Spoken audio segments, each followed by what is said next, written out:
Living in Breck has its perks, like the epic powder days, the endless views, and the frequent wildlife encounters, but it can be extremely challenging, especially in the winter. This is Brecken Wild, our 864 square foot cabin in the woods, just 12 miles from downtown Breckenridge and world-class skiing and snowboarding.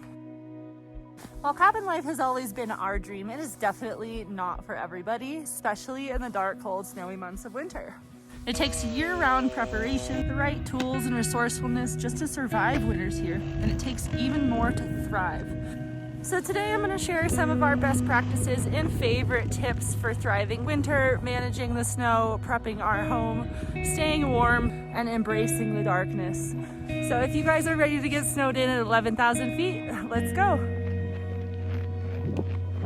So cold out here, my eyes watering.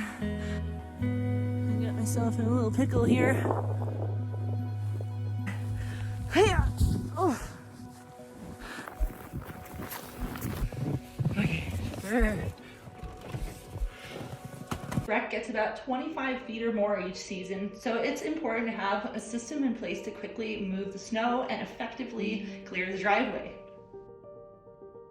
We tackle our snow in 3 phases. First, we shovel the deck and the stairs and the walkways and the entries, and then we take the ATV to it and quickly move the snow from the main areas towards where we want it to go. And then the third step, we snow blow it for its final placement and for these crisp, clean walls and corners.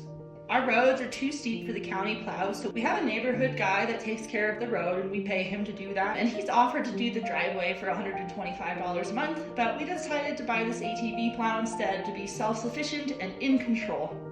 Plus, his chains would have torn up our pavement, and that just wasn't a risk we were willing to take, especially since it's pretty new. The other reason we like to take care of our own driveway plowing is because we want to consider how it's going to run off when it melts. If we do it wrong, we're going to get big ice patches on the ground that we could slip and fall on, and roof snow and icicles can be dangerous when it falls off. So while managing the snow is one of the most difficult parts of winter at the cabin, we have a great system, the right tools, and a kick-ass team. So it's not so bad if you ask me. My husband Colton is a former wildland firefighter, and he was a sawyer for them, so he still has a passion for cutting wood and is extremely talented at it, which is lucky for me and a good workout for him. We love our little wood stove. It's original in the house and it's super cute. Sadly, it takes really small logs and needs stocking all the time. It's impossible to keep the fire going overnight, so a lot of times we'll wake up and it's like 45 degrees in the house. But when the fire does get cranking, it is super cozy and warm in here. True cabin vibes. We do have natural gas heat as well, but it's just this one little heater, so it doesn't do that much, especially in the bedrooms when the doors are closed. There is no heat in the bedrooms. Unless we crank this thing up to at least 68, it stays like 55 degrees in the morning.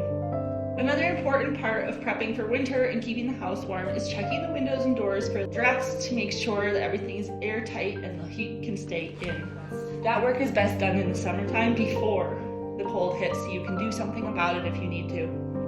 Well, I'm extremely fortunate to have such an amazing husband that loves to chop wood and is very good at it to keep me warm every day. If it weren't for him, I don't know what I would do. And if we ever remodel, I am definitely gonna put heated everything in here for my stupid Raynads. And while yes, of course, you can hire people to maintain your property and plow and shovel your sidewalks and chop your wood, like most people around here that I know, we can't afford that. It's extremely expensive just to live here, and extras like that just aren't in the cards right now.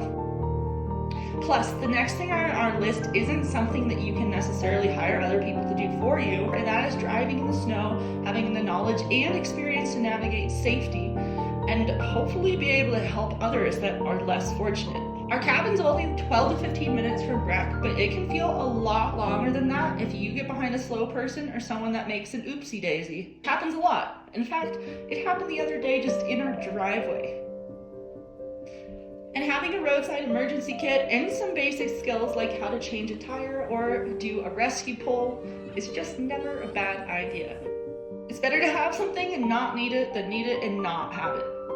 I use Brecken Wild's website to help make educational content for people who want to get in the know before they get in the snow, because it is just crazy how often I see the same avoidable mistakes.